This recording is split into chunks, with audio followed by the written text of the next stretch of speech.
Good morning my dear students. आज हम लोग क्लास 12th का केमिस्ट्री पढ़ेंगे। आज मैं आपको केमिस्ट्री के पांचवें चैप्टर के जितने ऑब्जेक्टिव क्वेश्चन हैं उन सारे ऑब्जेक्टिव क्वेश्चन को इस वीडियो में बताऊंगा। इस चैप्टर का नाम है पृष्ठ रसायन सरफेस केमिस्ट्री। आप ध्यान से इस वीडियो को देखिए और इस वीडियो में बताए गए सारे प्रश्नों को जरूर लिख लीजिए, क्योंकि ये सारे प्रश्न अत्यंत महत्वपूर्ण हैं। यह केवल परीक्षा के दृष्टि से ही नहीं बल्कि आपके फ्यूचर के लिए भी बहुत ज़्यादा महत्वपूर्ण है, क्योंकि इन सारे प्रश्नों को बहुत ही बारीकी से सजाया गया है। अतः आप सारे प्रश्नों को अच्छा से देखिए और याद कर जाइए। इस चैप्टर का नाम हो गया पृष्ठ रसायन सरफेस केमिस्ट्री। चलिए बिना समय गवाए हम लोग वीडियो को शुरू करते हैं और देख लेते हैं इन सारे प्रश्नों को। लेकिन इससे पहले यदि आप इस चैनल पर नए हैं और अपने स्टडी को और बेटर बनाना चाहते हैं तो इस चैनल को जरूर सब्सक्राइब कर लीजिए, क्योंकि यहाँ से आपके सभी विषयों की तैयारी बहुत ही बढ़िया करा दी जाएगी।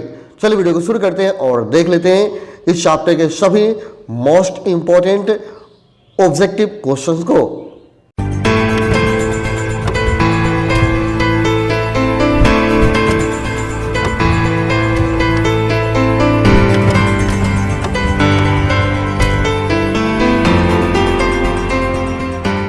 सबसे पहला क्वेश्चन है, पृष्ठ पर किसी आणविक स्पीशीज के केंद्रीकरण की घटना क्या कहलाती है?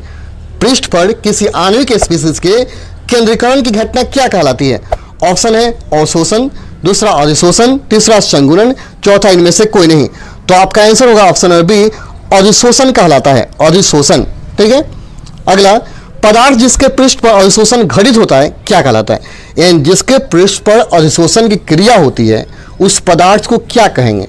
ऑप्शन है अधिशोषक कहेंगे, दूसरा अधिशोषण कहेंगे, तीसरा अधिशोषक और अधिशोषक दोनों कहेंगे, चौथा इनमें से कोई नहीं।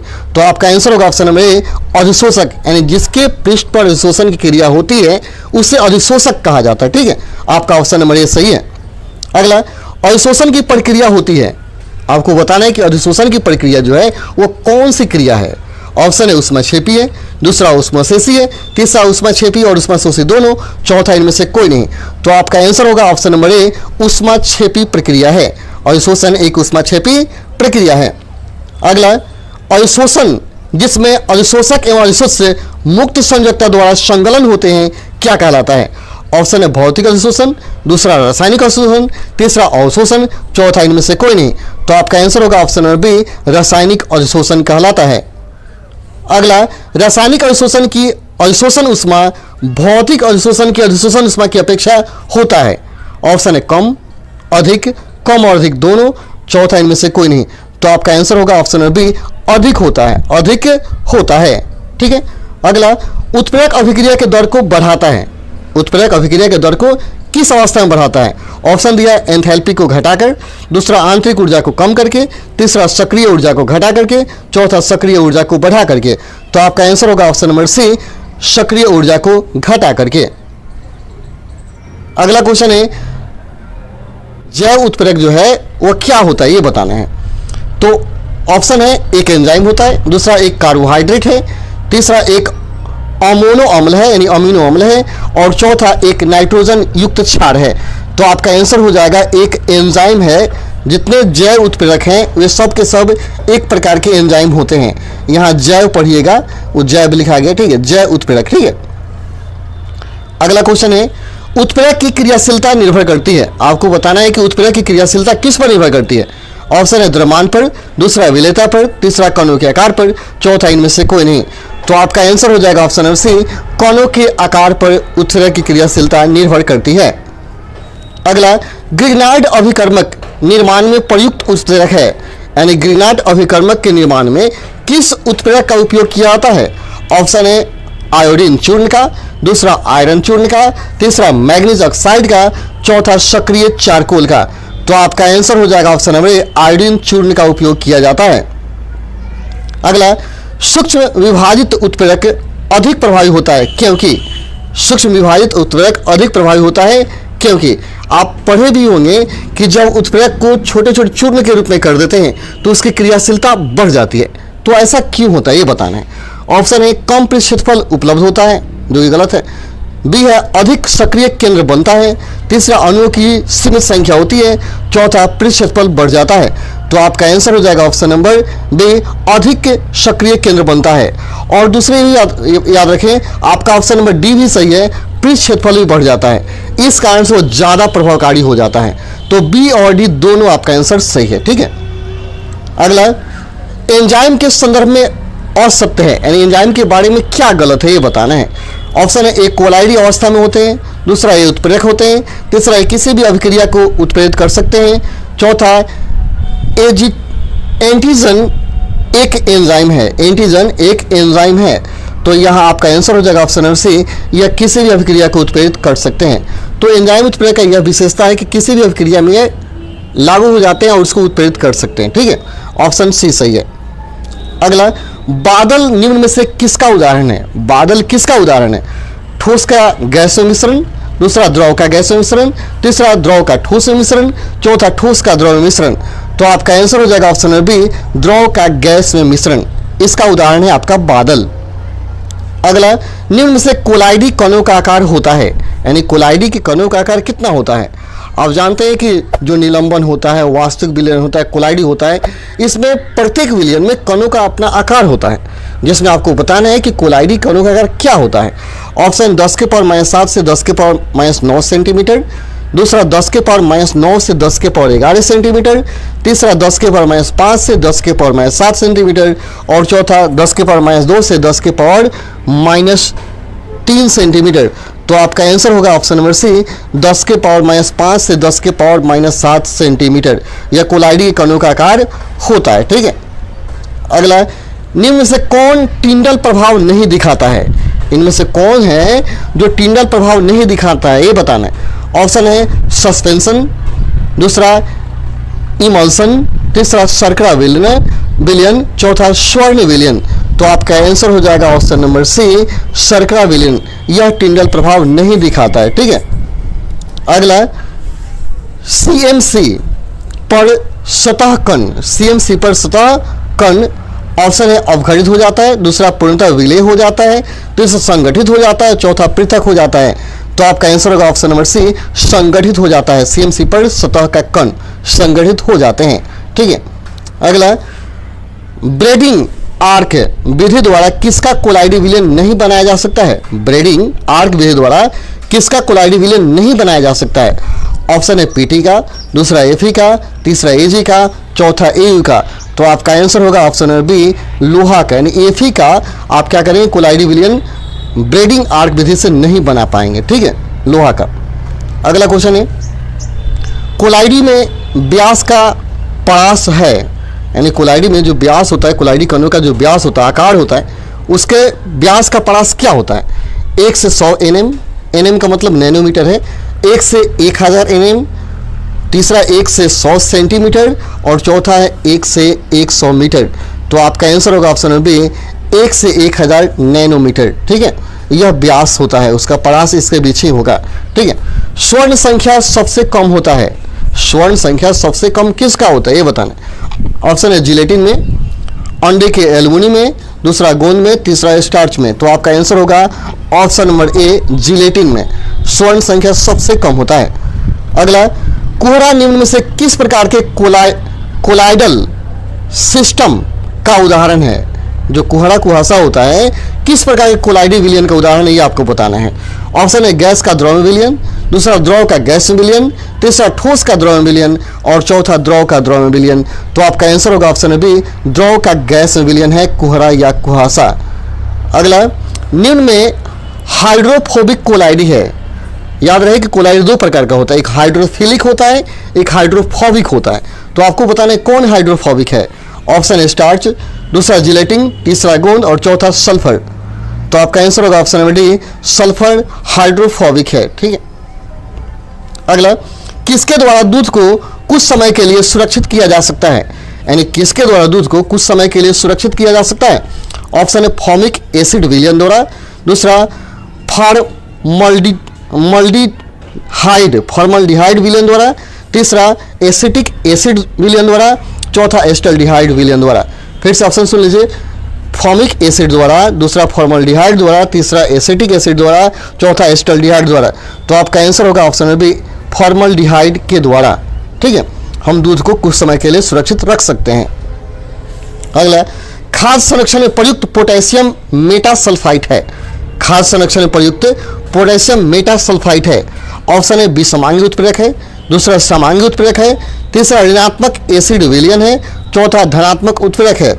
तो आपका आंसर होगा ऑप्शन नंबर सी, ऋणात्मक एसिड विलयन है। अगला, भौतिक अधिशोषण में गैस के कण ठोस सतह पर किस बल द्वारा बंधे रहते हैं। भौतिक अधिशोषण में गैस के कण ठोस के सतह पर किस बल द्वारा बंधे रहते हैं। ऑप्शन है रासायनिक बल द्वारा, दूसरा वैद्युत बल द्वारा, तीसरा गुरुत्वीय बल के द्वारा, चौथा वान डेर वाल्स बल के द्वारा। तो आपका आंसर होगा option number D, van der Waals बल के द्वारा, यानी काफी कमजोर बल है ये। अगला, रासायनिक अधिशोषण में कितनी परतें होती हैं। रासायनिक अधिशोषण में कितनी परतें होती हैं। ऑप्शन है 1, 2, बहुत सी परतें होती है या 0। तो आपका आंसर होगा ऑप्शन नंबर ए, 1 परत होती है। ठीक है। अगला, लैंग्यूर समतापी किस परिकल्पना पर आधारित है। लैंग्यूर समतापी किस परिकल्पना पर आधारित है। तो आप याद कर लें कि लैंग्यूर समतापी जो है अधिशोषण स्थलों की कणों की अधिशोषित करने की क्षमता पर आधारित होता है, उसके समतुल्यता से यह संबंधित है। ठीक है, अधिशोषण सतहों की कणों की अधिशोषित करने की क्षमता समतुल्य होती है, यह इसी पर आधारित है, यानी यह परिभाषा आप याद कर लेंगे। ठीक है। अगला, अधिशोषण सभी दशाओं में उपयोगी है सिवाय, यानी अधिशोषण सभी दशाओं में उपयोगी है सिवाय, यानी किसको छोड़कर, बाकी सब दशा में तो उपयोगी है ही। ऑप्शन है रंगहीन करने में, दूसरा समांगी उत्प्रेरक में, तीसरा अक्रिय गैस का पृथक्करण करने में, चौथा आर्द्रता निरोधन में। तो आपका आंसर होगा ऑप्शन नंबर बी, समांगी उत्प्रेरण में। इसको छोड़कर अधिशोषण सभी दशाओं में उपयोगी होता है। अगला, सिलिकेट रिक्तियों में रंगीन आयन विकसित करके सिलिकेट गार्डन बनाते हैं, यह उदाहरण है। फिर से, सिलिकेट रिक्तियों में रंगीन आयन विकसित करके सिलिकेट गार्डन बनाते हैं, यह उदाहरण है। ऑप्शन है अधिशोषण का, दूसरा अवशोषण का, तीसरा ए और बी दोनों का, चौथा किसी का नहीं। तो आपका आंसर होगा ऑप्शन नंबर ए, अधिशोषण का यह उदाहरण है। अगला, टिंडल प्रभाव पाया जाता है, यानी किसमें टिंडल प्रभाव होता है। ऑप्शन है विलयन में, दूसरा अवक्षेप में, तीसरा सॉल में, चौथा वाष्पों में। तो आपका आंसर होगा ऑप्शन नंबर सी, सॉल में पाया जाता है टिंडल प्रभाव। अगला, निम्न में से कौन लायोफिलिक कोलाइडी है। इसके पहले हमने लायोफोबिक देखा था, इसमें आपको लायोफिलिक का उदाहरण देना है। ऑप्शन दूध, गोंद, कुहासा या रक्त। तो आपका आंसर होगा ऑप्शन नंबर ए, दूध एक लायोफिलिक कोलाइडी है। अगला, निम्न में कौन सा गुण कोलाइडी विलयन के आवेश से स्वतंत्र है। कौन सा गुण कोलाइडी विलयन के आवेश से स्वतंत्र है। ऑप्शन है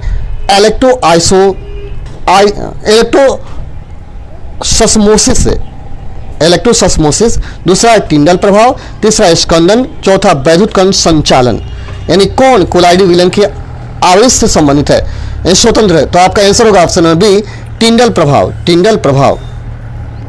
अगला, आरोपित विद्युत क्षेत्र में कोलाइडी कणों की गति क्या कहलाती है। आरोपित विद्युत क्षेत्र में कोलाइडी कणों की गति क्या कहलाती है। ऑप्शन है अपोहन, दूसरा वैद्युत कण संचालन, तीसरा वैद्युत अपोहन, चौथा इनमें से कोई नहीं।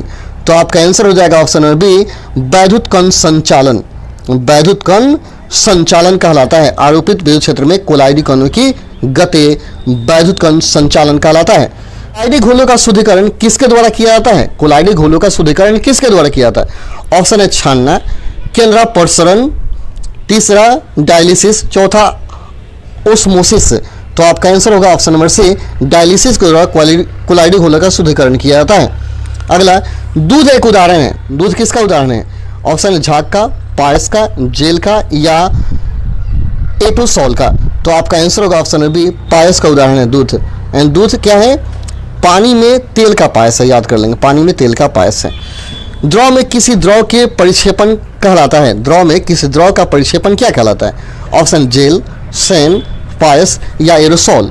तो आंसर हो जाएगा आपका सी, पायस कहलाता है द्रव में किसी द्रव का परिक्षेपण।